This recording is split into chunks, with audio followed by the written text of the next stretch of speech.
She brought it up over dinner casually, like she was suggesting a weekend getaway.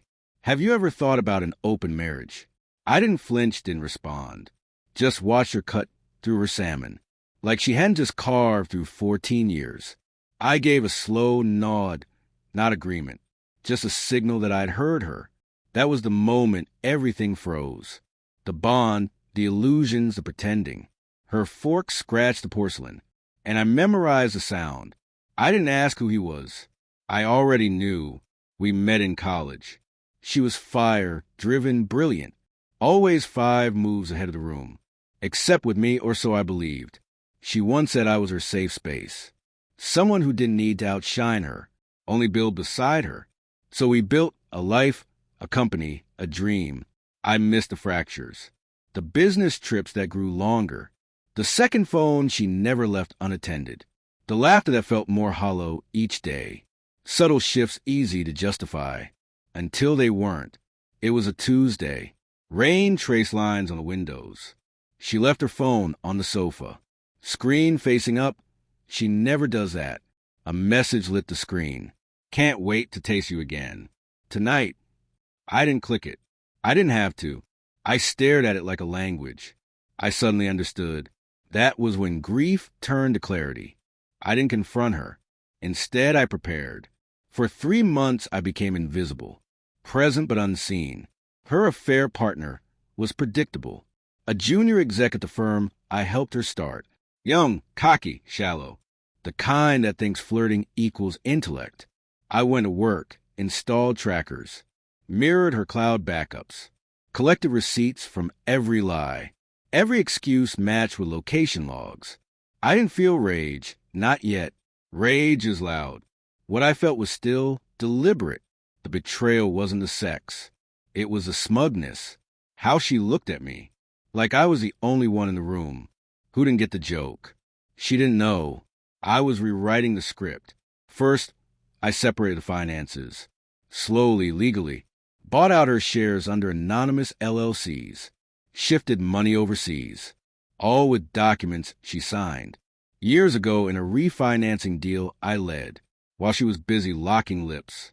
In hotel lobbies, I was unhooking her financial future.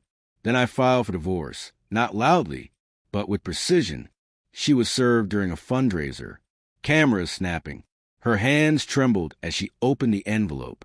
I watched from a distance. My glass half full, my nod final. 2 days later, she barged into my office. You set me up, she snapped. I stood behind my desk, unmoved. Let her voice echo. Let her pride cave in. I slid a folder to her. Inside, bank trail screenshots, room receipts. She flipped through them until her fingers stopped moving. No one's going to believe you, she said. They don't have to, I replied, but your investors will. She sank into the chair. Like gravity had doubled, the climax came in the boardroom. 15 people, a critical merger. She walked in smiling, unaware they'd already seen my file. I didn't say a word, they did. By the time she caught on, the deal was lost. So was her position. They ousted her unanimously. She stared at me like I was a stranger. Maybe I was. Maybe she was, too. That night she called. I made a mistake. I let the silence answer for me. She moved out 2 weeks later. He wasn't there to help her pack. She fought the prenup until I reminded her of the foreign accounts, the digital evidence. She walked away with half of what she thought was hers. I walked away with everything that mattered. Now I sit in a home we once designed. Her laughter lingers in the walls. But it's just sound, just memory. I'm not bitter. Bitterness is idle. This was intentional. This was balance. Some nights I replay the dinner. Her cool tone, the assumption I'd say yes, that I'd play along, while she slowly unraveled our life. But I didn't open the marriage. I closed the chapter, clean, precise.